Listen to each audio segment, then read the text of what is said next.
es capacitarlos a ustedes en nuestras soluciones.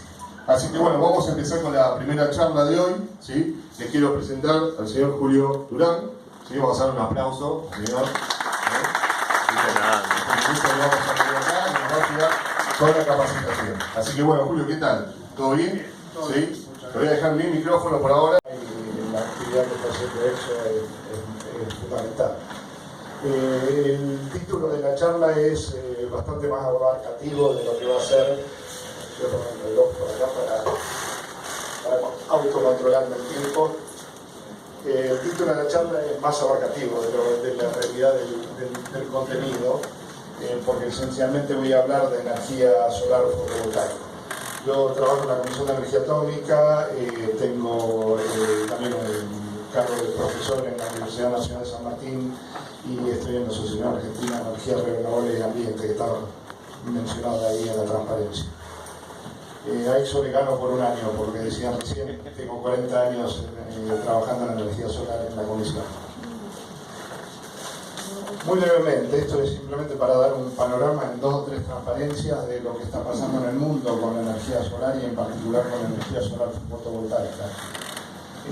La matriz eléctrica del año 2016 en el mundo tiene un cuarto satisfecho con energías renovables, en su gran mayoría con hidroelectricidad, que es lo histórico, pero con una aparición cada vez más importante de la energía eólica en primer término, pero también la biomasa y la solar fotovoltaica con un crecimiento explosivo durante los últimos años. Cuando miramos los países que están a la cabeza, hasta poco tiempo atrás era Alemania, pero China viene pasando por arriba a todo el mundo. Esto es 2015, hoy en día todavía la diferencia es mayor. China, Estados Unidos, Alemania, Japón, dependiendo de las políticas de cada país, pesa más la eólica en muchos casos, en otros casos como Japón, la solar fotovoltaica. Este año ha ocurrido una cuestión récord en Estados Unidos. En marzo del 2017, el 10% de la generación eléctrica de los Estados Unidos fue provista por energía eólica y solar, más eólica que solar. Pero además, si miramos este gráfico, el año 2010 al 2016, la parte verde es renovable, la parte roja es no renovable.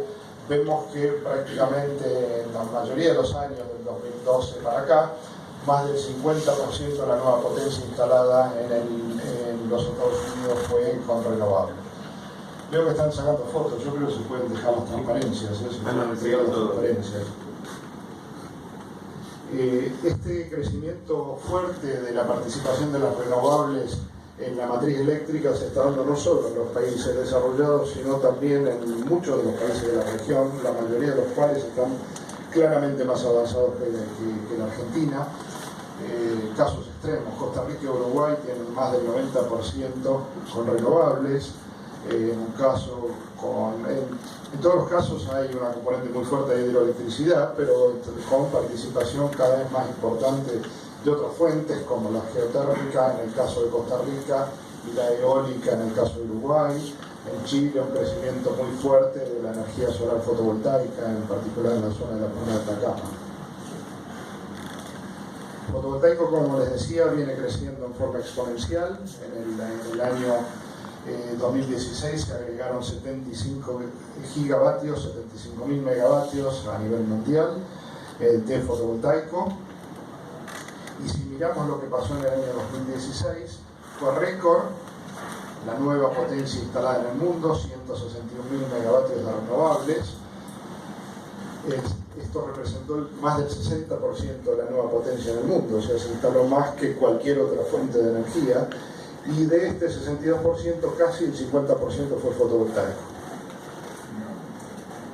Como consecuencia de este crecimiento tan fuerte de fotovoltaico en los últimos años, ha pasado lo que se observa en este gráfico. Este gráfico muestra dólares por megavatio hora en contratos de venta de energía de origen fotovoltaico y eólico del año 2013 al 2016. Está incompleto, yo debiera hoy agregar 2017, que ahora lo voy a mencionar.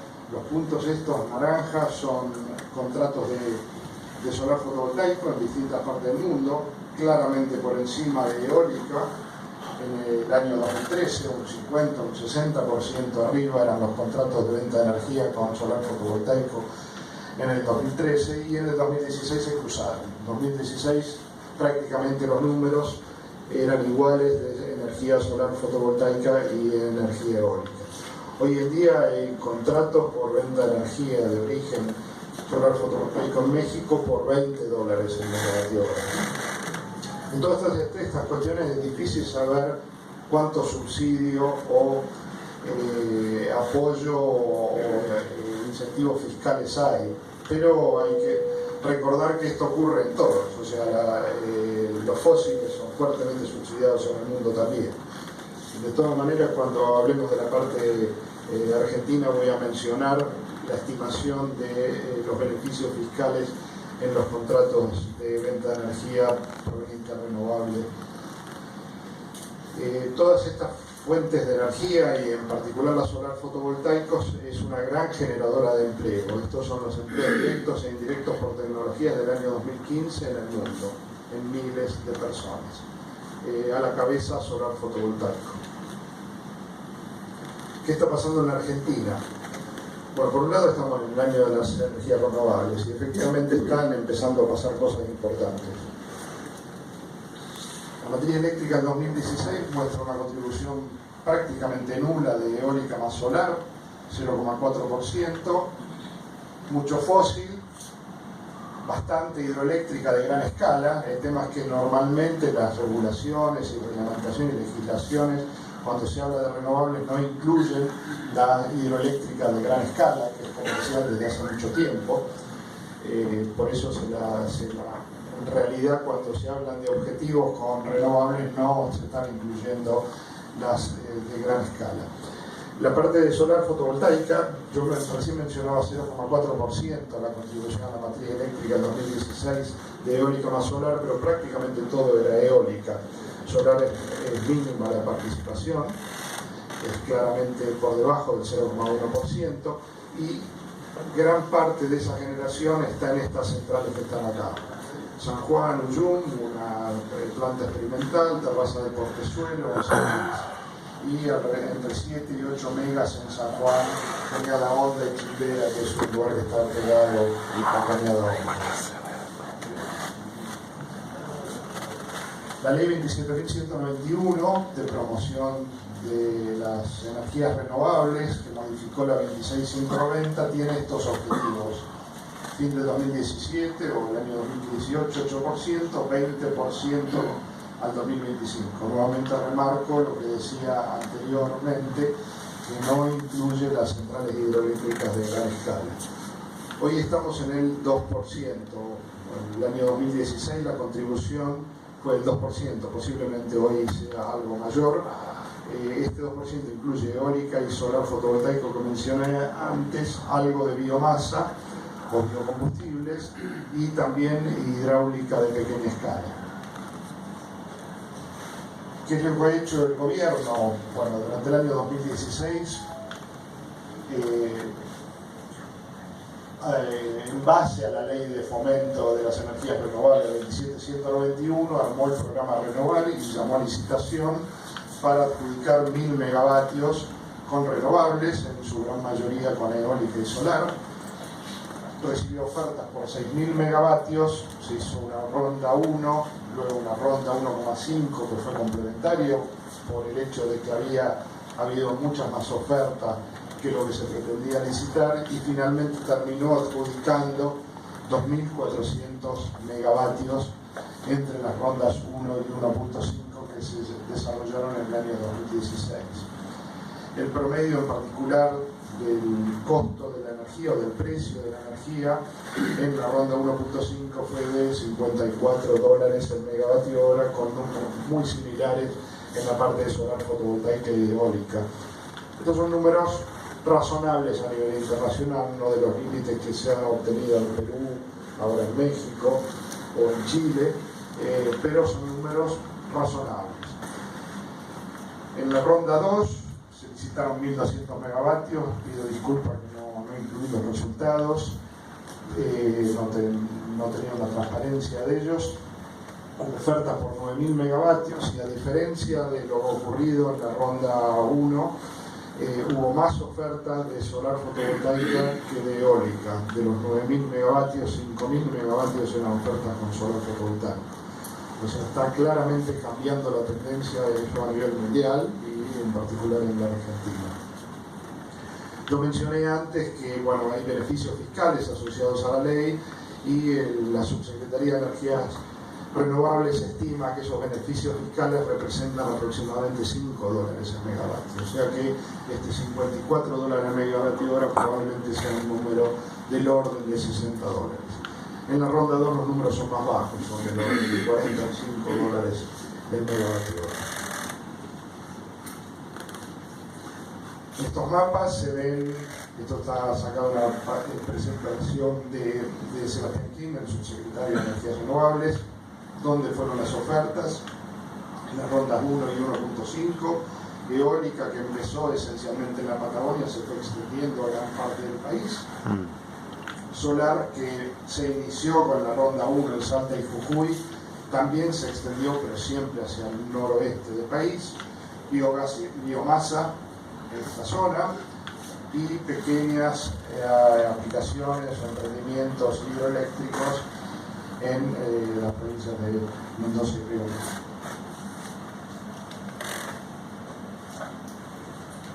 Aplicaciones de sistemas fotovoltaicos. Bueno, las tradicionales y viejas y conocidas son los sistemas aislados.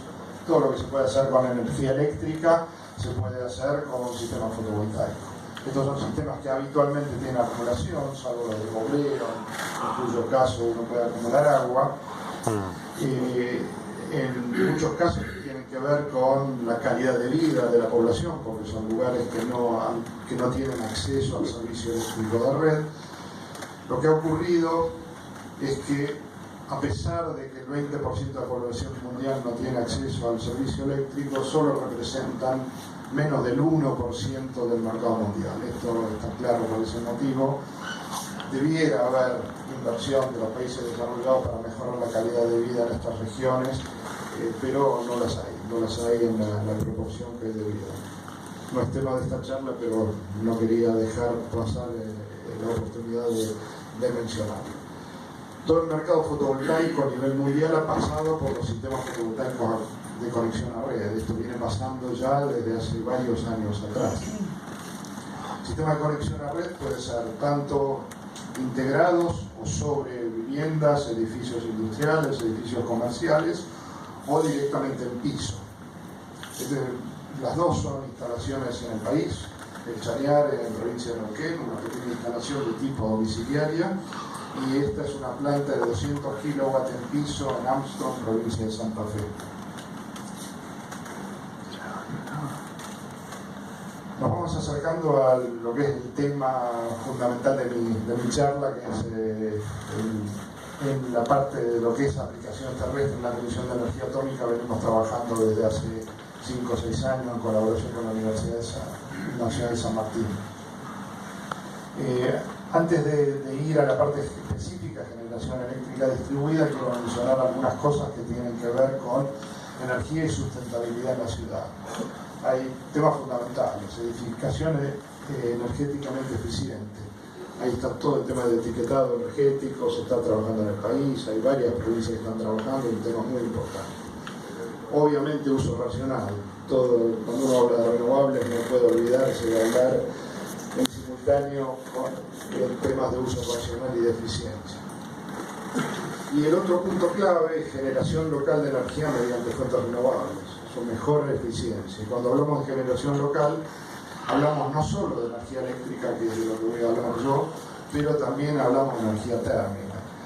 Creo que Pablo va a hacer algunos comentarios sobre la parte térmica. Yo lo único que voy a mencionar es que está en el Senado de la Nación hay un proyecto de ley para la promoción de la generación térmica para uso domiciliario. ¿Qué es la generación eléctrica distribuida? Bueno, hay diversas definiciones por ahí dando vuelta, pero esencialmente el elemento común de todas las definiciones es generación cercana al consumo. Generación cercana al consumo entonces implica que abarca un rango muy importante de potencia. De hecho, un generador basado en fósiles, en combustibles líquidos, es generación distribuida. Yo estoy hablando obviamente de generación distribuida con renovables. O sea, todo lo que está cerca del consumo es generación distribuida. Puede estar conectado a baja tensión o a media tensión y puede estar del lado de la red de distribución o del lado del consumidor. Todo eso es generación distribuida. ¿Qué beneficios tiene? Gran parte de lo que está escrito acá yo lo saqué de una presentación que hizo Julio Gragulat de Camesa, o sea, cómo lo ve Camesa a la generación distribuida, baja requerimientos de transporte, mejores con el objeto de impulsar la generación distribuida en el país. En ese momento no había ninguna reglamentación, había unas pocas instalaciones hechas por empresas privadas, sin reglamentación. Hubo una histórica de Greenpeace unos cuantos años atrás que se la obligaron a cerrar al principio. O sea, era un tema nuevo en el país, no nuevo en el mundo ni nuevo en la región. El objetivo de este primer proyecto, que hoy lo denominamos IDESUR, que es el nombre del consorcio en realidad, esto fue ejecutado en la Comisión de Legislación de la Universidad de San Martín, 5 empresas privadas, financiado por el Ministerio de Ciencia y Tecnología, con fondos sectoriales, interconexión del sistema fotovoltaico a red eléctrica en ambiente urbano. El objetivo, o sea, hubo objetivos técnicos durante el proyecto, pero el objetivo principal era este: introducir en el país la generación fotovoltaica distribuida conectada a red.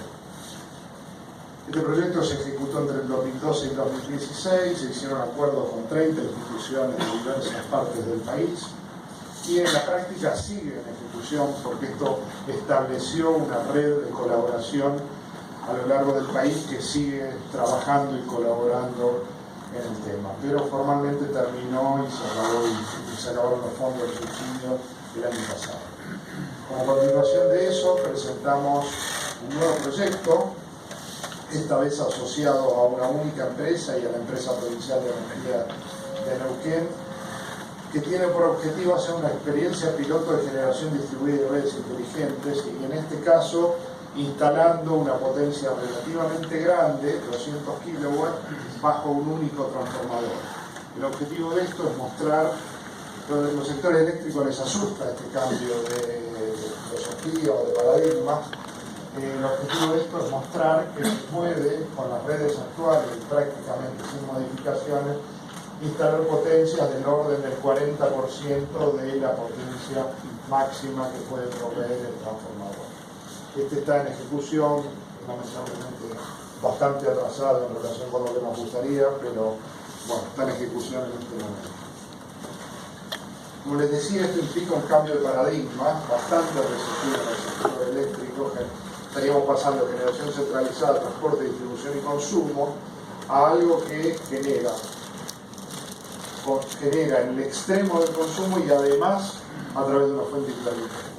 Las dos cosas al sector eléctrico le preocupan y en general, en muchos casos por desconocimiento, hay resistencia. Hicimos una serie de instalaciones a lo largo del país, esencialmente instalaciones de tipo de tamaño domiciliario, 2 kilowatts, 3 kilowatts, 5 kilowatts, 8, 12, 20 paneles. Como referencia pongo acá abajo el consumo residencial medio por persona en el año 2016, del orden de 100 kWh por mes. O sea, podemos decir que una familia tipo de 4 personas consume del orden de 4.800 kWh por año. Si miramos acá arriba, lo que se espera que generen estos sistemas, con el intermedio, 3 kilowatts, estaríamos generando del orden del 80%. O sea, con 12 paneles generaríamos a lo largo del año el 80% de lo que consumimos en promedio en las viviendas en el país. Los elementos básicos ustedes ya lo conocen, así que lo voy a pasar muy rápidamente y Pablo seguramente va a entrar en detalle. Les decía, paneles solares típicos, 1,60 m por 1 metro, 2 metros por 1 metro, con 60 o 72 celdas solares, en serie, cortadas en serie. El otro elemento clave es el inversor. A los sectores eléctricos, si los paneles solares funcionan o no, no les preocupa en lo más mínimo, pero sí les preocupa que el inversor cumpla las funciones como debe cumplir. en cuanto a calidad de energía, protección contra funcionamiento en isla. Vamos a volver en unos minutos sobre el tema.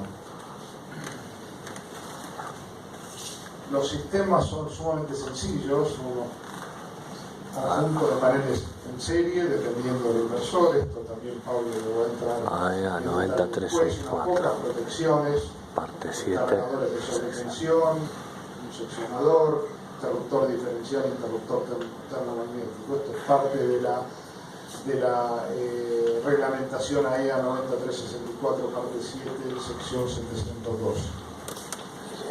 Es un sistema fotovoltaico de conexión a red es sumamente sencillo.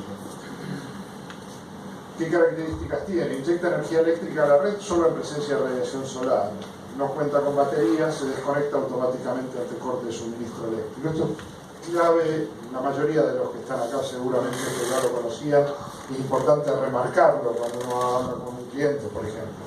Porque hay mucha gente que se confunde y piensa, bueno, cuando se me corte la luz voy a proveer a partir de energía solar. Eso está claro para nosotros que no es así, pero hay que transmitirlo, porque mucha gente se confunde con eso. Obviamente que existen sistemas híbridos que combinan la conexión a red con baterías, con sistemas de acumulación, son más caros, son relativamente nuevos también en el mundo. La mayoría de lo que está instalado, la mayoría de los 40.000 megavatios que tiene instalado Alemania, por ejemplo, son sistemas de conexión a red sin acumulación. Hoy en día se está empezando a exigir la acumulación porque cuando la potencia instalada es muy grande, entonces empieza a aparecer el tema de la intermitencia.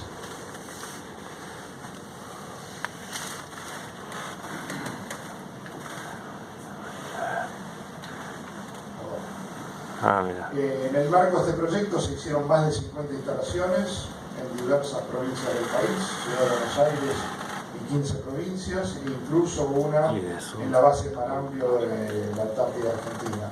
Esta instalación generó en el año 2015 o 2016 un 60% en el que generó una instalación igual a esa, con la misma cantidad de paneles que está en el Parque Centenario, en el observatorio del Parque Centenario. O sea, un 40% menos generó la Antártida Argentina. O sea, es una fuente potencial importante en un lugar donde llevar combustible es sumamente caro y donde el tema ambiental también es crítico. Bueno, esta es la del Parque Centenario, justamente. 8 paneles, podría ser una instalación típica de una vivienda. Estas son 2 instalaciones de 5 kilowatts en la Comisión de Energía Atómica. Esta cumple una doble función. Esta ya la incluiríamos dentro de lo que es integración arquitectónica. Cumple una función térmica. Es un parasol que baja la carga térmica sobre el edificio en verano. Es notable, uno camina por el pasillo, las zonas donde no está el parasol están más calientes que las zonas donde está el parasol.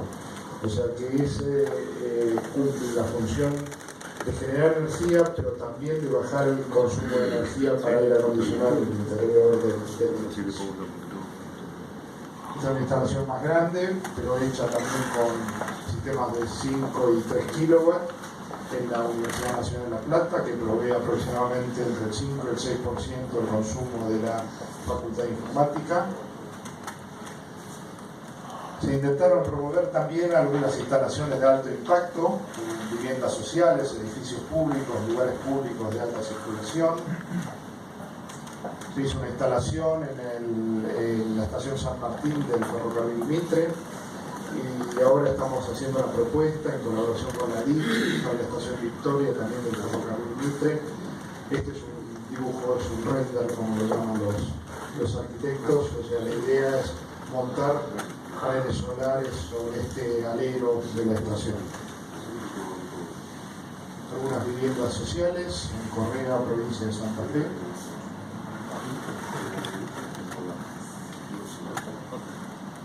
Hay otros emprendimientos como esto ya no es Proyecto Iresud, este es un emprendimiento de la Ciudad de Buenos Aires, en la Villa 31, en edificaciones donde se va a reubicar gente de la villa.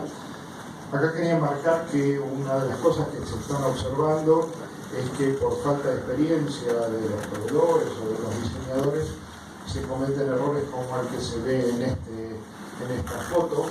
Este techo estaba especialmente preparado para colocar los paneles solares, y los paneles solares fueron colocados inclinándolos más que la inclinación del techo.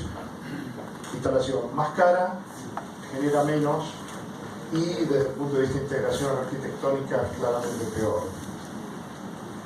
Eso se está observando en otras instalaciones, o sea, hay falta de experiencia tanto en el que encarga el trabajo como en las empresas que realizan los trabajos. Estas tampoco son instalaciones de Miresur, pero quería mostrar algunas instalaciones más grandes, también de generación distribuida. En el edificio donde está ubicado el CONICET, que es el Polo Científico Tecnológico, en 2014 se instaló y se puso en marcha 40 kilowatts conectados a la red interna del edificio. Instalaciones aún más grandes, 100 kilowatts en piso, nuevamente parecida a la que mostré antes de Armstrong, esto en Coronel Bransen. Este es un caso típico de extremo de línea. Esto mejoró la calidad del servicio de los vecinos de la zona. Vamos entrando en una parte más dura que me gusta menos, pero es importante comentarlo. Modelos tarifarios. Este es uno de los puntos claves y una parte muy importante de la discusión de generación distribuida pasajera. Uno de los modelos más conocidos es el llamado de medición neta. Esto es la generación. Asumamos una vivienda, podría ser una industria, un comercio. Esto es el consumo. Olvidémonos un segundo de este. Esencialmente un único medidor bidireccional que suma cuando consumo más de lo que genero y resta cuando genero más de lo que consumo. Y al final de mes o al final de bimestre pago la diferencia. Normalmente es recomendable tener también este medidor para saber cuánto se generó, porque esto da la información solo de la diferencia. Otro modelo está basado en dos medidores independientes. Uno para la generación, como si fuera simplemente una pequeña central de generación de electricidad, y otro para el consumo. Y acá uno puede hacer muchas cosas. Puede hacer una medición neta, poniendo tarifas iguales para los dos medidores. Puede hacer lo que en inglés se llama feed-in tariff, una tarifa diferencial para promover el desarrollo, poniendo una tarifa mayor para la generación que para el consumo. En Europa, la generación renovable, la fotovoltaica en particular, creció a través de una feed-in tariff. Ese tipo de política tarifaria hay que manejarla con cuidado. España se pasó de la raya, puso una tarifa de incentivo demasiado alta, un crecimiento explosivo. En 2008 donde más se instaló fue en España, mucho más que en Alemania, que era el que iba en punta en esos momentos, y al año siguiente cerraron la mayoría de las pymes, desaparecieron del mercado, directamente no figuraban cuando uno hacía la tópica de cómo era el mercado fotovoltaico en el mundo. Ahí se sumó la crisis, pero también el hecho de que habían incentivado excesivamente. O sea, yo creo que es una buena política de incentivación, hay que manejarla con cuidado, o sea, sus valores apropiados, ni sobre incentivar ni ningún incentivo. O se puede hacer también una facturación neta, que es lo que quieren las distribuidoras. Cuando un generador se conecta, la distribuidora va a comprar menos energía al mayorista y también va a vender menos energía, entonces cambia su facturación. Entonces la medición neta no le gusta, la feed-in tariff menos todavía. Lo que quisiera el distribuidor es comprarle al minorista al mismo valor que al mayorista y seguir vendiendo al minorista. No cambio mi esquema de negocios. Me complica un poco porque la parte administrativa me complica un poco. En vez de comprarle un único, le tengo que comprar unos cuantos pequeñas cantidades, pero desde el punto de vista económico-financiero no cambia mi esquema de negocio. Bueno, una parte muy importante de la discusión de la ley de generación distribuida pasa por ahí. Esta transparencia a corto plazo parecería que va a estar claramente desactualizada. Fíjense lo que pasó en el año 2016. Esto tiene que ver con el hecho de si se le compra al minorista a la tarifa mayorista. Este era el precio al que compraban las distribuidoras el megavatio hora que después nos vendían a las viviendas. 350 pesos el megavatio hora. Y el costo medio de generación, 1.150 pesos el megavatio hora. O sea, en 2016, si se hubiese aplicado un modelo de facturación neta como el que mencionaba recién, me habrían comprado en mi casa 350 pesos el megavatio hora, cuando un generador convencional le están pagando en promedio 1.150 y en algunos casos 10 veces más cuando la generación es con combustible líquido. O sea, una competencia absolutamente desigual. Se le paga al convencional un valor compatible con su costo de generación y se le pagaría a un renovable un tercio del valor. Este año, entre mayo y octubre, los números se acercaron un poco, pero menos de la mitad la tarifa en relación con el costo de generación. Bueno, ahora vamos a tener un nuevo ajuste, así que estos números se van a ir acercando cada vez más. Pero es un punto importante a tener en cuenta cuando se discute el tema de tarifa por inyección a la red. ¿Qué ha pasado con normativas de resoluciones de leyes? Bueno, ya mencioné, hay una reglamentación de AEA, hay una norma IRAM que ahora voy a mencionar sobre el final, sobre el tema de inversores. Hay resoluciones y leyes en diversas provincias. Las que están en azul son las que, hasta donde sé, están operativas: Santa Fe, Salta, Mendoza y Río Negro. Buenos Aires tiene el PROINGED, que esencialmente apunta a instalaciones más grandes, en piso, pero leí unos días atrás que parecería que está aprobada también una reglamentación de generación distribuida, y hay otras que tienen leyes aún no reglamentadas y es muy probable que falte alguna que yo no tenga conocimiento. O sea, gran parte de las provincias del país están trabajando en el tema. A nivel nacional, el régimen de fomento a la generación distribuida mediante renovables tenía media sanción de unos meses atrás de Cámara de Diputados y el 29 de noviembre obtuvo la media sanción de senadores. Hoy en día está sancionada, no sé si ya está promulgada, pero estará en breve. Lo que sí va a faltar la reglamentación, que es un elemento clave. Es una ley que está orientada esencialmente a usuarios de la red de distribución. De hecho, está explícitamente puesto, además, que en principio la potencia que se puede conectar es la potencia contratada, aunque prevé excepciones. Y es esencialmente una ley de autoconsumo, eventual inyección, fija obligatoriedad en edificios públicos nacionales nuevos y crea dos fondos: un régimen de fomento a la industria nacional con un fondo propio y un fondo fiduciario para dar incentivos a la instalación de generación distribuida en viviendas y comercios y industria. Modelo de facturación, esencialmente un modelo de facturación neta. Esto es un punto clave que va a ser discutido en la reglamentación. ¿Cómo se ve la facturación neta? Había toda una discusión, ha habido toda una discusión que finalmente se sacó de la ley, de si van a ir dos medidores o va a ir un único medidor bidireccional, y la facturación neta se aplicaría, si es un único medidor, solo en los momentos en los cuales hay inyección. O sea, cuando genero más de lo que consumo, inyecto, me estarían comprando eso a un valor más bajo que lo que me están vendiendo. Bueno, esto va a dar lugar a muchas discusiones durante la reglamentación, que no sé cómo va a terminar. Como les decía, tarifa de inyección es precio mayorista que paga el distribuidor AMEN.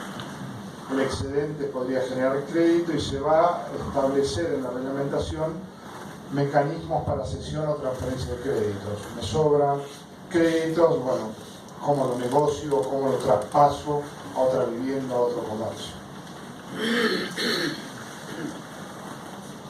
Prevé beneficios promocionales diferenciados por costo de energía generada, tecnología, potencia, y se prevé tanto subsidios o sea, bonificación sobre costo de capital, una tarifa diferencial está prevista en la ley, vamos a ver qué es lo que dice la reglamentación, y también hay posibilidades de crédito fiscal.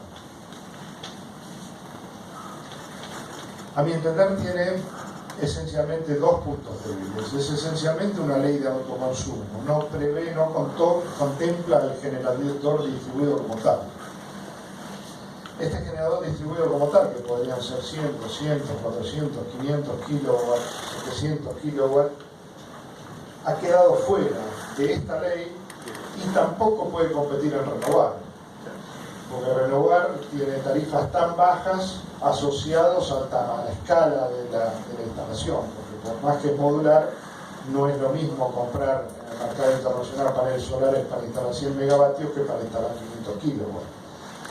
Y los costos de instalación también son diferentes. Entonces, a mi entender, es un punto débil que debiera ser sancionado en el futuro por otra ley, por algún decreto o reglamentación. Y otro punto que en principio podría ser salvado por la reglamentación es que no prevé la asociación de usuarios. Caso típico, un edificio. El consumo del edificio del consorcio es mínimo, el ascensor, el bombeo de agua, las luces. O sea, se instala y se lo asocia al consumo del consorcio y no va a poder instalar prácticamente nada. Si se lo asociara al consorcio y se distribuyera de alguna manera el beneficio de esa venta de energía, eso sería una posibilidad para un edificio, para un barrio, para un parque industrial, un conjunto de empresas que se asocian y instalan un pequeño parque. Bueno, esto no está previsto en la ley más alta del edificio, tenemos algunas publicaciones en este tema. Les cuento un único ejemplo, lo que tenemos montado en la terraza, pusimos una baranda por tema de protección, porque era una terraza que no era accesible. Y esta terraza en las épocas cercanas de invierno producen sombras mínimas, son caños de 2 pulgadas, de 5 centímetros de diámetro. Estos producen puntos calientes, que por suerte como en invierno no tiene importancia, o sea, las celdas que están en sombra se calientan más que las otras. Pero lo que sí ocurre, acá se muestra cómo se modifica la curva de un único panel, que debiera ser así, con una sombra de solo 3%, produce una pérdida de potencia del 40%, o sea, monstruoso. Además, en el caso este que les mostraba, los paneles solares tienen diodos de protección para tratar de compensar el tema de sombras. Pero los diodos de protección protegen sobre todo para sombras en esta dirección, no sombras en esta dirección, cortan todas las subcadenas. Bueno, esta sombra es de las malas, porque esta sombra en algunas horas de la mañana cruza varios paneles en forma transversal. Y eso da por resultado lo siguiente: una curva de generación 25 de mayo, en junio lamentablemente no la tenemos medida, pero seguro fue peor, que debiera haber sido así, se transformó en esto. Miércoles. O sea, toda la mañana hubo una caída muy importante con una sombra mínima, de orden del 3%. Si miramos las pérdidas, el 25 de mayo, las pérdidas fueron del 13% con esa sombra a lo largo del día. Obviamente que las sombras pesan mucho más un día despejado que un día nublado. Algunos comentarios de estructura soporte. Tema del viento. El tema del viento es un tema crítico. Tener muy en cuenta el tema del viento no es sencillo. Así como quedó un parque fotovoltaico en Zaragoza en el año 2013 con vientos de 100 km/h. Externas al inversor, sobre todo las protecciones que existen en el inversor y que tienen además las importantes redundadas, las pedían externas. Eso transformaba un tablero de 5.000, lo que pasa es que parecía haber retorno, por eso lo había dejado.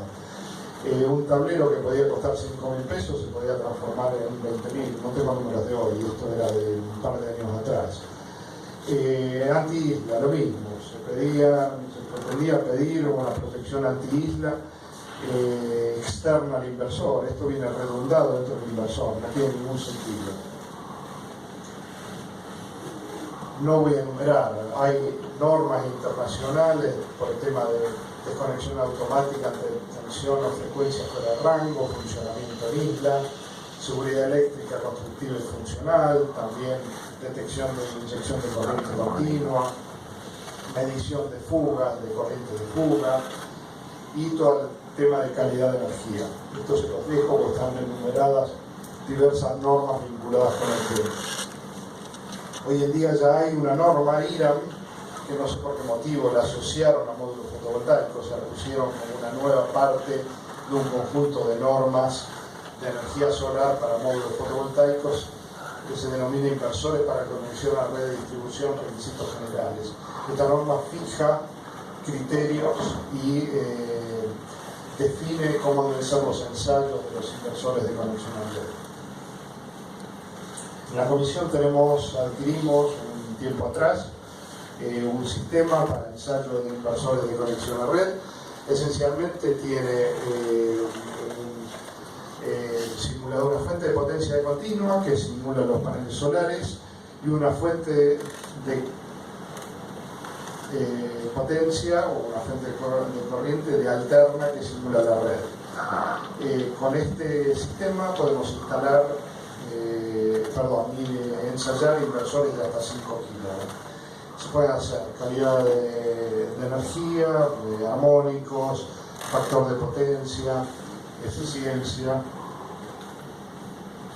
Esta es una foto del equipo. Estamos en proceso de adquisición, nuevamente con subsidio del Ministerio de Ciencia y Tecnología. Ya fue pagado un sistema de 15 kW trifásico, o sea que estimo no sé cuánto los procesos de envío, de nacionalización, etcétera, etcétera. Son largos, pero espero que en 3 meses o algo así tengamos el sistema funcionando en la comisión. Vamos a poder ensayar los equipos más grandes. Entonces. Sí, más grandes. Estamos ensayando en la CONEA algunos de los equipos nuestros. Efectivamente. Es un punto importante este que mencionaron porque hemos medido inversores que estaban mal configurados para la normativa IRAM, incluso que estaban mal configurados no solo en el caso de ustedes, sino de otras empresas. Sí, entonces, ¿se escucha? Ahí está.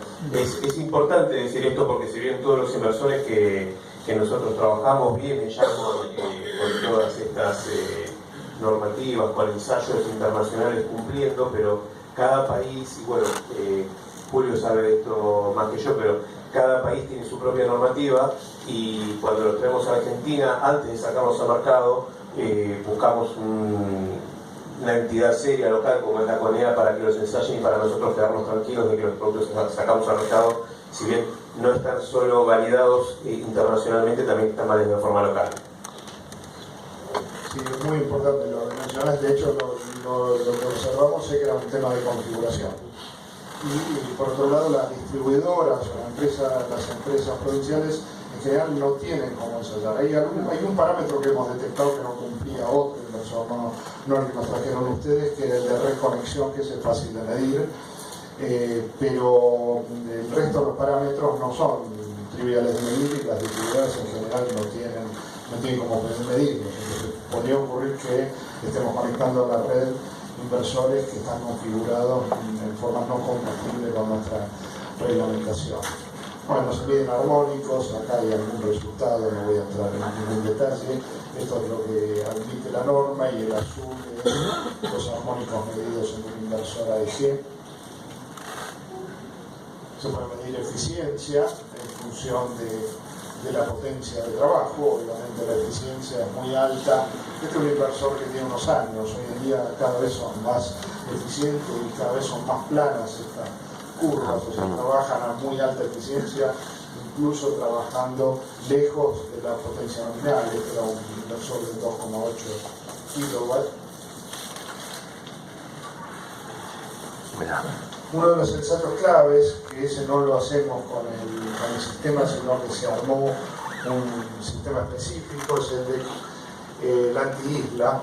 El anti-isla, el objetivo es que cuando se corta el servicio eléctrico de red se desconecte el sistema de la red, pero se lo trata de engañar. El ensayo que hay que hacer, uno trata de engañar al inversor. Entonces intercala un circuito RLC que consume lo mismo que le está aportando el inversor, de manera tal que no haya flujo de potencia con la red, y además se hace un circuito resonador en 50 Hz, de manera tal que se lo trata de engañar. Y de hecho parcialmente se lo engaña. No es lo que tenemos montado en la Comisión de Energía Atómica, es un ensayo que se hizo en EDESUR, con el equipamiento que tenía EDESUR en ese momento disponible, y un inversor que normalmente corta en fracción de segundo entre el corte de la red, cuando uno lo engaña parcialmente con este sistema, cortaba en 1,5 segundos. Por eso la norma alemana admite hasta 5 segundos de tiempo de corte. Eso depende también del valor Q del circuito DC. No voy a entrar en detalles, pero lo importante saber es que los tiempos de corte en el ensayo de isla son bastante más largos los tiempos de corte cuando la tensión, frecuencia se fue fuera de rango. Y eso es porque el ensayo con toda intención trata de engañar al inversor. Ya cerrando algunos comentarios adicionales sobre las preocupaciones de la Este gráfico lo saqué de una presentación de Ragulat de Canesa. Es una curva de consumo a nivel nacional, la verde en un día típico de semana, en función de la hora, 15 de junio del 2010. Una semana después, 22 de junio del 2010, había un partido del Mundial Argentina-Grecia, el Mundial Sudáfrica. En unos pocos minutos, 1000 megavatios se cayó el consumo nacional como consecuencia del comienzo del partido de fútbol. Y esta intermitencia el sistema eléctrico la pudo manejar, 1000 megavatios, o sea, un número considerable, 1000 frente a 14.000, o sea, un número muy importante. Y el sistema eléctrico lo manejó sin inconveniente. Lo que estaba transmitiendo Ragulat en esta charla es el sistema eléctrico convive con la intermitencia, no hay que asustarse, obviamente hay que tenerlo en cuenta, la intermitencia de las renovables, pero no es un impedimento para la introducción de las renovables en el sistema. También mostró él en esta misma presentación que el sistema eléctrico puede manejar la introducción de 10.000 megavatios de renovables esperada a fin del 2025. Este es un estudio que hicieron para la Subsecretaría de Energías Renovables. Esto sería la contribución de solar fotovoltaico, eólica, y bueno, las otras fuentes de energía como las hidro que pueden entrar y salir, y las térmicas pueden compensar esas variaciones asociadas a la intermitencia de las renovables.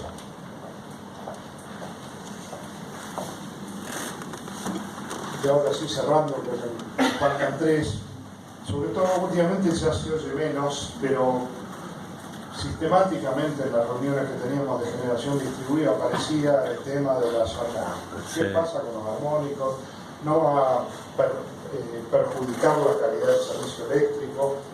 Bueno, un día me llevé a mi casa el analizador de red y medí los armónicos que introducen en mi casa los equipos que tengo en la casa. Yo no tengo un sistema fotovoltaico instalado. Estas curvas son los armónicos de orden 3 y orden 5. Un día domingo creo que era, a las 9 de la mañana y las 11 de la noche, hacía frío, tenía el aire acondicionado prendido como bomba de calor gran parte del día. Todos estos picos son del aire acondicionado, esto no estoy muy seguro qué es. Todos estos picos son de aire acondicionado.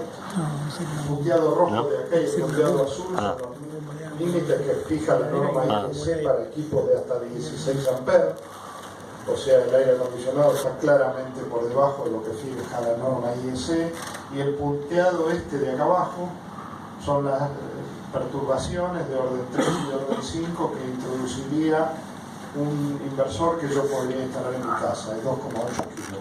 Absolutamente despreciable. Esto es solo un circuito de mi casa. Yo tengo particionado el circuito en varios, solo un circuito. O sea, lo que introduciría la EG es muchísimo menos que es lo que introduce solo el aire acondicionado. Nada. O sea, no Con un es capacitor lo soluciona. los inversores de consumo red son cada vez mejores prácticamente. problema con la heladera. Nada. ¿Qué te importaba eso? Los picos. Los picos, una parte es el aire acondicionado, No, la lo que otra no tenías identificado, digamos. lo que no tiene identificado, tengo la sospecha que es el lavarropa, pero no estoy seguro. Tendría que volver a llevar el equipo y lo que pasa es que no tomé nota en el momento de lo que conectaba, pero sospecho por la hora y de fin de semana que es y por el circuito que es el lavarropa, pero no estoy seguro. Bueno, el futuro de la red es sumamente complejo e interesante. O sea, de un sistema centralizado vamos a pasar a un sistema que aparece acumulación, generación en el extremo del consumo, el auto eléctrico, la movilidad eléctrica, es todo un paradigma para el consumo de una vivienda puede ser del orden de entre 5 y 10 kWh por día. Un auto eléctrico lleva encima 80 kWh de almacenamiento. Entonces, la conexión del auto eléctrico a la red eléctrica es todo un desafío para el sector eléctrico. Bueno, el futuro viene por acá, redes inteligentes, flujos en ambos sentidos, acumulación en las zonas de consumo, acumulación en pequeña escala, en alta escala. Es todo un desafío para el sector eléctrico. Cerrando entonces. Es imprescindible eliminar subsidios y solventar inversiones en fósiles. Hay que planificar un futuro diversificado y distribuido. Solar fotovoltaico y eólica ya son competitivos hoy en día, no hay que esperar el futuro, ya son competitivos. Hoy reemplazan energía más cara. Hay que trabajar en la adaptación al nuevo y complejo sistema de energía. Esta frase la saqué de una presentación de Sebastián Kim. Efectivamente, Argentina, bueno, él no ponía, él parece lo aquello. Él ponía que Argentina está empezando la transición, y efectivamente parece ser así, a través del programa Renovar, a través de la ley de generación distribuida, empezando la transición hacia una matriz energética más limpia, económica y segura. Y no cabe duda de que eficiencia energética, renovables, generación distribuida, redes inteligentes, movilidad de uso de la energía deben ser parte de la estrategia energética de corto, mediano y largo plazo del país. Entonces, Pase Marambio y los 4 muchachos del grupo que fueron a hacer la instalación ya un par de años atrás. Muchas gracias. Bueno, Otro aplauso. 87 y pico de kilowatts en total, pues no son 15 exactos. Módulos fotovoltaicos es el de AUSA conectados a la red de distribución eléctrica. Igual es un porcentaje muy chico del consumo que tiene la empresa en ese lugar. Y toda la complejidad que trae asociada a una instalación ya de esa característica. Por eso le hablaba antes de cómo que hay escalones que uno va haciendo a medida que se empieza a meter en este tema. Uno empieza por cosas muy chicas, a poner el primer módulo siempre es casi un parto, llegar a que alguien haga la instalación, convencer a alguien hoy sin incentivo que se compre una instalación y lo ponga en su casa, cuando no te dice cuánto me van a pagar y no sé, y quién me lo va a aprobar después, tampoco lo sé. Entonces hay un tema que todavía está a resolverse, pero ya está haciendo instalaciones. Hay gente que hace instalaciones en sus casas, y sus industrias, en distintas aplicaciones. Vamos a ver un poquito el tema de celdas fotovoltaicas. Esta es una gráfica que sale todos los años actualizada, donde se ve todo lo que hay en tecnología de celdas fotovoltaicas. Hay un montón de cosas que hay un peligro para perforación de la piel. Si ven 24 es el límite de la normativa, pero si yo tengo 10 módulos de estos en serie, tengo 360 voltios y 500 miliamperes, yo toco ahí y está frito. Los módulos no se apagan. Entonces hay que trabajar con mucho cuidado. Lo vamos a ver cuando vamos a seguridad. Se trabaja sin tensión, trabajás con los circuitos abiertos todo el tiempo. Porque el módulo no lo puedo apagar. La batería pasa lo mismo, la batería no se apaga. Lo vamos a retomar este tema. Sí, caput. Sí. Sí. Cubrir igual va a tener tensión. El módulo, yo vengo a este módulo, lo pongo afuera, le pongo un cartón arriba, va a tener tensión. No, acumulado. Solamente con el reflejo que recibe del lado de atrás ya genera suficiente tensión como ¿Del lado de atrás también? Sí, del lado de atrás también. Entonces, regla de seguridad, trabajamos con todos los circuitos abiertos siempre. Una consulta. Sí. ¿Hay algún Dame que diagrama, te den hay algún diagrama de conexión o un esquema unifilar donde diga la disposición de los cortes en un equipo híbrido? Digamos, porque en un híbrido. ponerle que vos pongas aires acondicionados, que tengas una casa Sí. normal, un equipo chico y aires acondicionados. Sí, y separas. Se te empiezan a mezclar la general con el híbrido, Sí. con los sectores que están bajo panel, vamos a decirlo así. Mira, hoy en Para día, cortar todo ante una emergencia, ante un corte de bombero. bueno, uno de los diagramas que vi en la otra presentación tenías el diagrama de un off-grid, que es más o menos como el del híbrido. Vas a tener que tener a la entrada de alterna del equipo térmica, vas a tener una diferencial general, un interruptor diferencial general en la casa. Entonces ya esa línea de entrada del equipo, estamos hablando de alterna, ¿no? La parte de alterna, la línea de entrada del equipo viene protegido por térmica y diferencial. La salida del equipo tiene que tener una térmica y diferencial distinto de lo que vos tenés a la entrada, porque si se corta el suministro, el equipo va a generar 220 a través de las baterías. Entonces, otra vez térmica y diferencial de vuelta. Y todo eso va a alimentar un seccional que va a tener que tener sus térmicas y diferenciales. Y a su vez, el banco de batería también tiene que estar protegido. Vas a tener que tener para batería fusible. Y la parte que esté fuera de la del equipo, digamos, los aire acondicionados, también va a tener. También van a tener su protección, exactamente. No podés generar, no tenés forma de poner algo general completo. Que corte todo junto, nos vas a tener que unir de alguna manera con seccionadoras o con términas. Sí, o con contactores. Sí, no. ¿Alguien me había levantado la mano para hacer un argumento? ¿No? Bueno, herramientas. Herramientas que tiene que tener y conocer, manejar el que va a hacer la instalación. Todo lo que es herramiental del electricista, más algunos pequeños y específicos, que son inclinómetros, lo que es pinzas amperométricas y multímetros. Tienen que tener la capacidad de elaborar en continuo, o sea, medir tensión y medir corriente en continua. Uno puede comprarse una pinza de mediana calidad de continua y tener aparte una pinza de buena calidad para hacer mediciones más precisas. Medidores de tensión, herramientas de mano de distintos tipos. Con el tema de los elementos de protección personal, acá todo lo que es para trabajo seguro tradicional, más los guantes dieléctricos, los zapatos eléctricos, los elementos tienen que ser todos dieléctricos. Deben ser todos adecuados a la tensión que trabajamos. Creo que acá tenemos aislados los elementos. Para 1000 voltios es normalmente lo que viene cuando uno compra un elemento aislado, suele venir para 1000 voltios. Está bien, estamos dentro de los parámetros de seguridad. Algunas herramientas específicas. Crimpeadora hidráulica para terminales de tamaños grandes para baterías, porque las baterías van a llevar corrientes grandes, van a ser elementos que van a tener que ser bornes grandes, crimpeados hidráulicamente.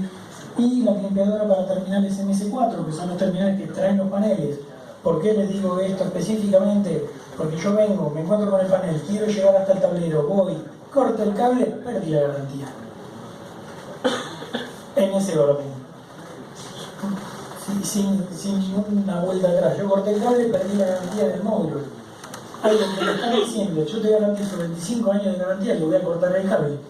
Bueno, necesitas ponerle el terminal. Los terminales estos son, como les decía, IP67, tienen una colita de presión bastante particular. Es una marca MC, es Multicontact. Van a encontrar por ahí que hay algunas otras marcas también, pero es casi de estándar, como VHS en su momento, si alguno se acuerda. Así que pinza para crimpear MS4 para que quede el laburo bien prolijo, bien hecho y el terminal no quede con falsos contactos ni nada de eso. Acuérdense que, tanto como decimos, los módulos no se apagan para un choque eléctrico entre un riesgo de una persona, tampoco se apagan si vos tenés un falso contacto y tenés algo ahí que está generando temperatura por una mala crimpeada de un terminal.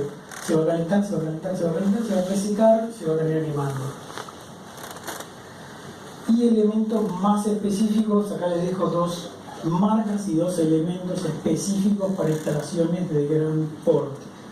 ¿Por qué? Si bien el reglamento domiciliario lo pide y uno los hace normalmente, cuando uno hace una instalación grande se pide más detalle del comportamiento del módulo ante la resistencia de la aislación de los cables y la resistencia de la aislación en cuanto al módulo al marco. Se piden más detalles en cuanto uno anote y corrige por temperatura la corriente de cortocircuito del módulo según la radiación. Bueno, estos son elementos que funcionan específicamente para energía solar. El de la izquierda es Seaward, es una marca que los tipos ellos les van a contar para instalaciones grandes, ellos tienen este equipamiento, y este es otra marca que es HT, es otro elemento. Acá se consiguen los dos, difícil de conseguir, gente que los tenga, yo conozco dos. Uno son ellos, que tienen el Seaward, y otro es el grupo de energías renovables de Santa Fe, de la UTN. No conozco más gente que... Este equipo hace una medición de resistencia de aislación, es un megómetro que mide la resistencia de aislación en toda la instalación, mide la continuidad de la tierra, mide la corriente de cortocircuito, mide la tensión del circuito abierto y guarda toda esa información. Instalaciones grandes lo van a pedir esos datos. Eso es algo que viene con el salto del domiciliario al industrial mediano, digamos. ¿Por qué? Porque ya vas a estar mucho más fino hilando en el rendimiento de los módulos y los equipos y demás. Entonces estos equipos te hacen una caracterización completa de la instalación mucho más precisa. Cuando uno trabaja en una instalación domiciliaria haces circuito abierto, cortocircuito, continuidad de la tierra. Yo hago el megómetro, con el megómetro medimos la resistencia de la aislación, lo anotamos todo en una planillita que tenemos y nos lo llevamos. Esto va a querer trazabilidad, se va a hacer una medición que probablemente se repita al año. Conocimientos básicos, esto se los dejo, es una lista de herramientas, mis herramientas para ser más preciso, es mi lista de herramientas, y esto estaba en la bibliografía que les van a mandar después, que está muy bueno, que es de la gente de Enphase de Estados Unidos, pero está muy bueno, habla lamentablemente en inglés, pero les va a dar un montón de datos y pequeños trucos de cómo mantener los vehículos, los movimientos de trabajo con la gente y demás. Está muy bueno, una información que me gusta compartir. Tipos de instalaciones, que hablábamos de trabajo en altura, eso es una torre a 12 metros de altura, un módulo fotovoltaico, y uno dice, un módulo fotovoltaico, si quieren traigo la torre, se van subiendo de a uno, todos los elementos de seguridad, y después suben el módulo, ahí arriba. Eso se mueve como si uno estuviera parado arriba de un flan, y hay que ir con el arnés, hay que moverse con mucho cuidado, toma mucho tiempo por ahí hacer una instalación chiquita. Y después instalaciones más grandes en otro lugar, con otras condiciones, tiene otro tipo de riesgo, otro tipo de trabajo. Esto particularmente fue en Salta, no están tan inclinados los módulos, es un efecto de la fotografía. Esto fue en Salta, todavía 40 grados a la sombra más o menos, y muchísima radiación y viento, entonces son todas cosas que hay que tener en cuenta para cuando uno instala. Quien sea que vaya a hacer la instalación tiene que poder manejarse en ese tipo de ambiente también. Pasamos al siguiente escalón, puede dimensionar sistema y sus componentes. Herramental específico, conocer y aplicar criterios de seguridad, conocer el estado de las instalaciones, debe poder generar la documentación, acá ya esto se lo agregamos, o sea, es el escalafón anterior, más tiene que poder generar documentación que sea entendible. Ojo, lo repito, la documentación que generamos tiene que ser entendible, tiene que seguir ciertos estándares, no es que yo un dibujo así en una hojita, sino que tiene que haber un lenguaje común, normalmente es el del dibujo técnico, como mínimo, tiene que aplicar criterios para subcontratar a otros profesionales, lo que hablábamos del tema de vientos, y si hay algún problema ahí con velocidades de viento y aplicación de coeficientes de seguridad en todo lo que es las estructuras y demás, y tiene que aplicar otra vez los criterios adecuados para sistemas fotovoltaicos. Confianza en algo o en alguien, vamos a arrancar desde ese concepto general. Los chicos de seguridad y higiene seguramente lo van a poder ampliar, saben muchísimo más de esto, no es mi caso, pero sí tomo este concepto general y vamos a buscar durante el manejo de acopio de los materiales, durante la instalación y durante el funcionamiento del sistema, una vez que uno se fue de la instalación. Les dejo en la bibliografía, otra vez más, un buen manual muy extenso, repito, pero muy bueno. Es algo viejo, pero todos los conceptos son aplicables, de British Petroleum, compañía de petróleo haciendo paneles solares, que ya se retiró, me parece, del negocio de los paneles, pero sí está muy bueno porque habla mucho de lo que es la manipulación de los elementos y demás. Lo que uno busca evitar es esto. Acá tenés un módulo astillado, se rompió un módulo fotovoltaico por un mal manejo y es un problemón. No lo podés arreglar ni reutilizar ni nada, entonces tenés que tener cuidado con esa parte del manejo de la instalación. Un espejo. ¿Cómo movemos los módulos? Ojo ahí, manual del fabricante. Cada fabricante tiene su manual. Por ejemplo, algunos fabricantes te prohíben específicamente esto. Prohíben que uses las sopapas de vidriero para mover los módulos fotovoltaicos. Entonces uno se confía, es una herramienta que es cómoda porque lo pegas, te moves con eso y no te diste cuenta en alguna foto o alguna documentación y perdiste la garantía por un manejo inadecuado durante la instalación. Lo mismo que esto es algo que uno nunca suele, cuando empieza no tenés en cuenta, pero tenés que ir al techo con los módulos, es complicado. Si buscan van a encontrar que hay escaleras con trolleys, con carritos que corren sobre la escalera para llegar con los módulos para arriba. Subir de a dos en la escalera no va, eso no va, está fuera de lo que es seguridad, porque puede haber cualquier problema, se patinan uno, se vienen los dos abajo y no pueden subir dos personas en la misma escalera. Entonces lo que uno termina haciendo es algo similar a esto, un izaje, pero es complicado, no es tan fácil. Te sopla viento, uno no va a suspender una instalación que hizo 200 kilómetros para hacerla por ahí porque hay viento y vos tenés que llegar a los módulos igual arriba del techo. Entonces bueno, hay que tener cuidado con eso.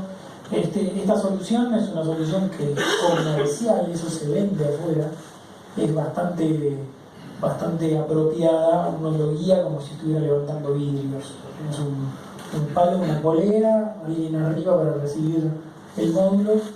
Cada módulo pesa 18 kilos, acordemos, ¿no? Y mide 1,60 por 1 metro. No es que es algo fácil también de manipular. También hay que tener cuidado con el viento arriba del techo. Elementos de seguridad. Tensores, estos son con freno, es algo que hay que usar mucho. Acá arriba, seguridad para los que están trabajando y para los que están abajo, porque esto que acá está apoyado, si se patina o alguien se le va para abajo y justo pasa una persona, tenés un problema, lastimaste a alguien. Entonces, fíjense la escalera que sobresale 1 metro por arriba del borde donde está apoyado. Esta escalera encima tiene para apoyar sobre el techo, para no apoyar contra la canaleta. Una chica que está trabajando. Plan de seguridad y higiene o procedimiento de trabajo seguro. Esto yo lo había hablado con algunos chicos en una charla que nos dieron particularmente en el INTI. Sí. Nos decían que vos tenés un plan de seguridad y higiene o desarrollás para el lugar donde se va a hacer la instalación un procedimiento de trabajo seguro. ART, seguro de accidentes laborales personales. Sí. Hay muchos tipos de seguro para las instalaciones. Elementos de protección personal. Acá olvídense de decirle a alguien con el que le vas a asegurar es una instalación fotovoltaica, no tiene mucho sentido. Es un electricista que va a trabajar en techo. Es el tipo de seguro que tienen, no hay uno específico para fotovoltaica. De altura. Con Seguro de altura. hasta 12 metros normalmente.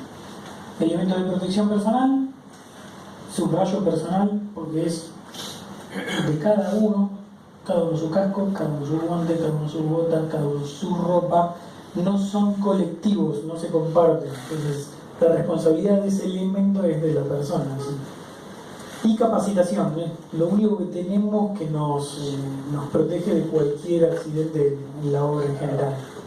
Este es el techo que les comentaba antes, en Lima, ¿no es cierto? Este techo son solo 4 paneles, nos llevó un día entero trabajar ahí arriba. Normalmente uno hace una instalación entera en un día y medio, acá solamente trabajar ahí nos llevó un día por la distancia, por cómo teníamos que movernos con los módulos, lo complicado que era, la inclinación que tenía el techo. Son cosas que hay que mirar y tener en cuenta cuando uno va o a dimensionar o a cotizar o a hacer una visita de obra, ¿no? Módulos y baterías, lo hablé la otra vez, lo repito, no se apagan.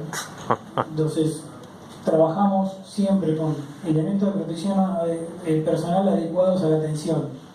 Acá tenemos el señor Yorcito a mano desnuda metiendo un cable que será un 50 milímetros arriba de 2 baterías. Supongamos que tiene algún problema de presión, se desmaya, se cae arriba del banco de baterías con una pieza de cobre con 2 bornes de nudo.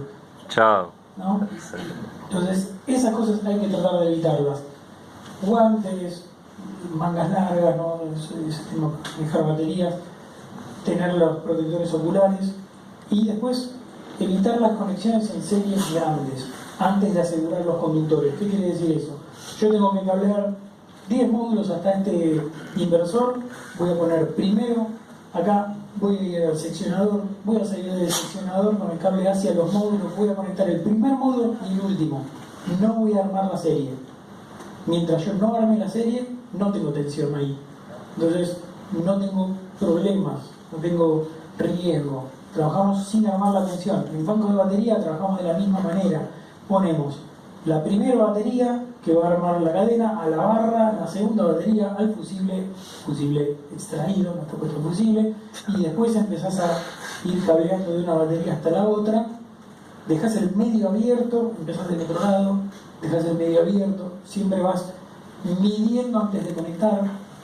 O sea, voy a frenar un poquito y voy a decir, ¿cómo funciona esto? Voy a conectar el cable del banco de batería, chicos, hecho a todo el mundo, apagan la radio, no me habla nadie y empezás a laburar. Tranquilo. Mido, pongo cable, aprieto, mido otra vez, pongo cable, aprieto, mido de vuelta. Si aparece tensión, no pongo cable. Porque si hay tensión y pongo un cable, va a haber corriente. Entonces ahí puede haber un problema, puede haber un error en algún punto.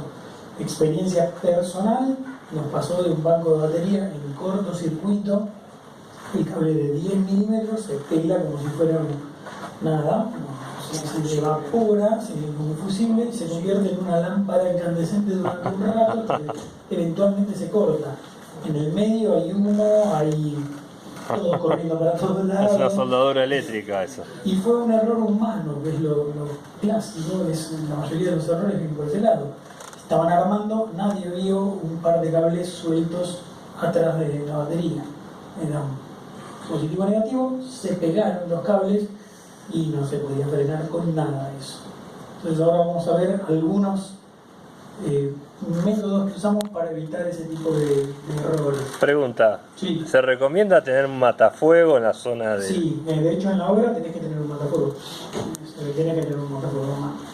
Pero además de tener el matafuego, que es un requisito de seguridad, tenés que laburar así. Tenés que laburar con doble chequeo de todo, o sea, como medición y contacto breve. ¿Qué es eso?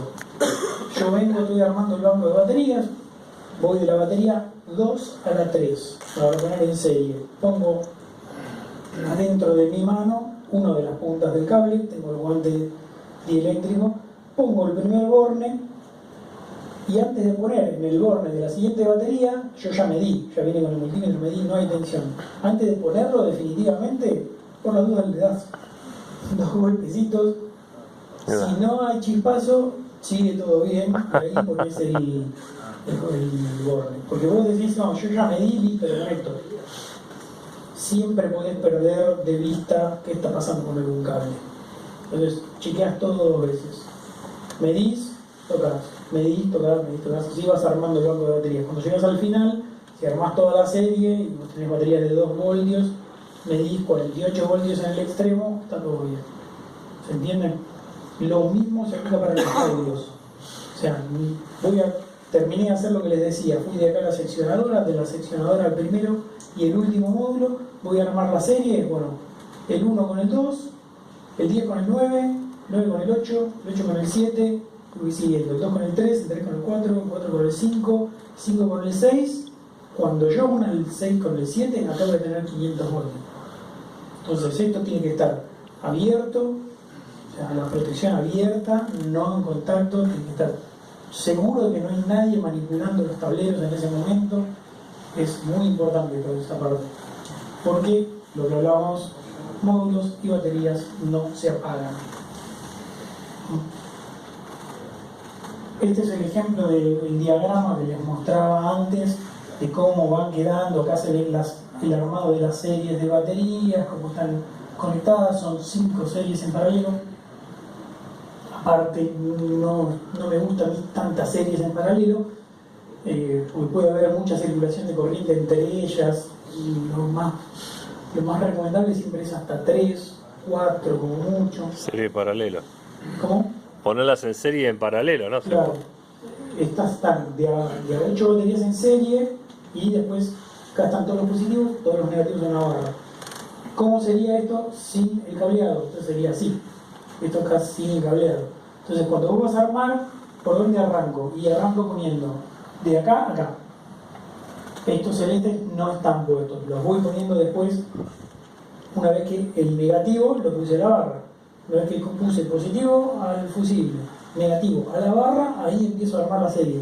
¿Por qué? No tengo ningún cable que va a tener tensión y está suelto dando vueltas por algún lado. Eso es importante. Pues lo mismo, ese cable ahí colgando, perdés contacto visual, no sabés dónde está, no sabés qué pasó. Entonces, asegurados, siempre los cables, de extremo a extremo. En los módulos fotovoltaicos es lo mismo. Perdón. Sí. Y levantás el fusible. Sacás el fusible, sí. O sea, ya trabajar con la fusilera Abierta. Siempre las protecciones abiertas y vas extremo a extremo los cables, para no tener que tener un riesgo de una circulación de corriente. Y siempre medís antes de conectar. Yo estaría armando estos celestes, mido entre este borne y este borne, no hay tensión, pongo el cable de un lado, pongo el cable del otro, paso al siguiente batería. Es la forma más segura de hacerlo. Y acá yo ya tendría asegurados los extremos de cable. Con los paneles lo mismo. Antes de bajar con las conexiones, todo asegurado hacia el tablero. O sea, lo último que voy a conectar van a ser las cadenas de módulos, van a ser las cadenas de baterías según el equipo, ¿no? Acá tenemos otro dibujo de un banco de batería, donde en este caso se armaron primero las series y después se fueron tirando las distintas series a la barra y a los fusibles. Lo mismo, 7 baterías en paralelo, a mí mucho no me gusta, son muchas baterías en paralelo. Hay diferencias entre baterías, va a haber circulación de corriente. Este es un diagrama de un sistema ya conectado a red, donde hay 2 ramas puestas en paralelo en la misma protección, y nos vamos a meter en un tema, lo vamos a ver un poquito más adelante de vuelta, que es qué pasa con las tensiones altas y las termomagnéticas que no son para esa tensión. Acá estamos en corriente continua. Corriente continua no tiene paso por cero, entonces el arco es más difícil de extinguir. Bueno, hay documentación, después hablaremos de distintas compañías que te dicen que vos tenés que seriar polos. Entonces, tenés una tetrapolar para cortar 2 polos. Entrás, salís, volvés a entrar y recién ahí salís. Entonces ahí lográs más cantidad de aperturas en serie, con lo que disminuís el arco, cortás el arco a la mitad. Se reparte el arco entre varias aperturas. Eso está en la documentación, tanto de ABB como de Schneider, y es bueno tenerlo en cuenta. Los seccionadores que traen los equipos hacen eso adentro ya. Tienen entrada y salida, entonces cortan el arco en varios lugares. Se veía en uno de los tableros que a vos te gustó más, sí, como la seccionadora tenía... Entraba, sí, en el mejor armado de los tableros se veía la seccionadora. Entraba, volvía a pasar y volvía a salir. Eso que te abre en 3 partes el arco, entonces el arco es más fácil de extinguir. Lo mismo, experiencia 100% personal, cambio de diseño en un sistema que conectamos, que era una termomagnética bipolar que antes iba a manejar hasta 150 voltios y pasó a manejar 300. Tenemos que hacer la prueba de cortocircuito, ponemos los 10 módulos en cortocircuito, abro la termomagnética y el arco nunca se extingue. Sigue circulando corriente, se escucha el arco adentro de la termomagnética y yo seguía midiendo. 10 amperes, 360 voltios y no lo cortó nunca, no interrumpió. Y sacamos, extrapolar de vuelta, error en el diseño que no se llevó a la documentación, que no se llevó a la obra. Era un error, un cambio en un requisito de un equipo. Pero son cosas que pueden pasar eso. Entonces hay que tener cuidado con eso. Para atrás. Bueno, esto es una parte del reglamento 712 de la Asociación Electrotécnica Argentina. Se puede comprar, está vigente, tiene tipos de sistemas de puesta a tierra. Me preguntaban antes el tipo de sistema de puesta a tierra. Fíjate que dice que conductores activos del lado de corriente continua está permitida si existe separación simple entre los distintos lados. Este fue el error de típico. Separación simple, tenemos que tener por lo menos un transformador ahí 1 a 1, separación galvánica, entonces empieza a hacerse más complicado.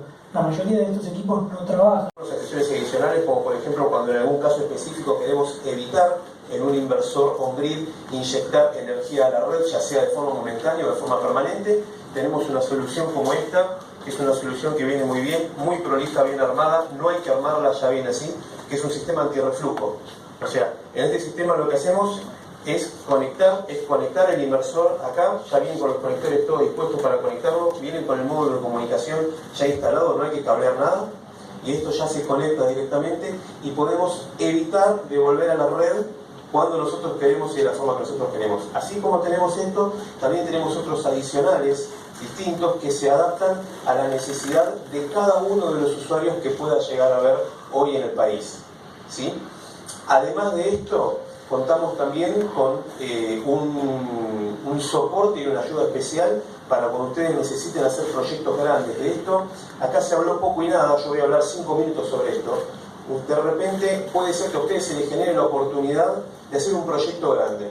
Tienen el contacto, tienen la oportunidad de decir, bueno, a ver, hay una empresa, una industria que quiere comprar un sistema de 100, 150 kilowatts, a mí eso me queda grande, yo no tengo la forma de poder financiar ese proyecto, con eso les podemos ayudar. Yo no tengo los conocimientos por el tema de, digamos, de trabajo, de obra civil que hay que hacer, de instalaciones, de profesionales. En ese tipo de proyectos, por supuesto, le podemos dar soporte. Nosotros tenemos 2 ingenieros que trabajan en EXO exclusivamente con sistemas de energía solar, que de la manera un poco lo mencionaron, lo ven ustedes en el break. Uno es Raúl, que está allá sentado, y Sergio también, que están allá del fondo, que están dedicados exclusivamente a dar soporte para energía solar. Manejamos un sistema, un software, que es un software caro, llamado TVSys, que es justamente para sistemas grandes.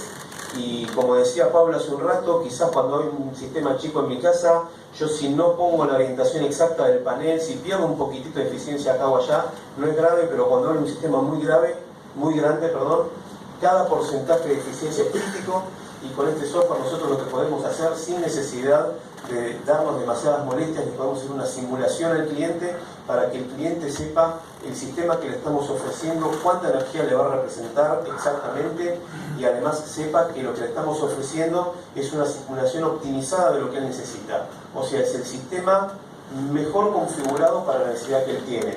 Todo eso se lo podemos brindar nosotros a ustedes para ayudarlos a concretar, por ejemplo, ese negocio. Sistemas grandes, acá no los trajimos porque no tenemos espacios para ponerlos, pero estos son todos sistemas que van desde domiciliarios hasta comercios y pequeñas industrias. Sistemas grandes, tenemos sistemas que empiezan desde los 30 kilowatts, 50, 100, 150 kilowatts. Hay una línea nueva de sistemas que es muy inteligente, es innovadora, que estamos trabajando. Uno de los modelos de Growatt, que también está en la información técnica, el HPS, tiene distintas modalidades de funcionamiento puede funcionar como ahorro energético puro, como un sistema on-grid, puede funcionar como un sistema híbrido, ¿sí? Priorizando el respaldo de energía por si lo que me interesa a mí es que si hay microcortes o cortes de energía yo no pierda la capacidad de energía donde lo estoy usando, y tiene una función muy nueva que yo hasta el momento no lo vi en ningún otro sistema de ninguna otra línea, que puede funcionar también como un sistema de peak shaving. Aquellos que entienden un poquito de electricidad y que conocen, muchas veces los usuarios tienen un problema que por pequeños momentos se exceden de la capacidad instalada. Cuando se exceden de la capacidad instalada, aunque sea una fracción de segundo, después el distribuidor eléctrico los multa, y eso les termina costando, veo que algunos me hacen así con la cabeza, que dicen que ya conocen, los multa por el mero hecho de haberles pasado eso, y les termina saliendo mucha plata. Este sistema lo que hace es que podemos graduarlo, por ejemplo, si una instalación tiene como un pico de instalación máximo de 200 kW, lo podemos graduar a 180 kW, y cuando el usuario requiera más de esa potencia, el sistema lo va a proveer directamente de las baterías. De esa manera, nunca el usuario va a volver a tener este problema y se va a ahorrar mucho dinero. De tal manera que hasta puede prácticamente amortizar todo el costo del equipo en muy poco tiempo, porque tiene doble amortización: la amortización por ahorro energético que le genera el equipo y la amortización por ahorrarse estas multas o estos costos excesivos, ¿sí? No quiero extenderme demasiado, pero quiero que sepan que acá en EXO tenemos un equipo de ingenieros, un equipo de profesionales que estamos justamente para darles todo el soporte que ustedes van a necesitar. Si bien ya están trabajando y necesitan ese soporte, o si bien quieren empezar ahora a trabajar con esto, vamos a darle una mano muy grande desde acá para que puedan hacerlo.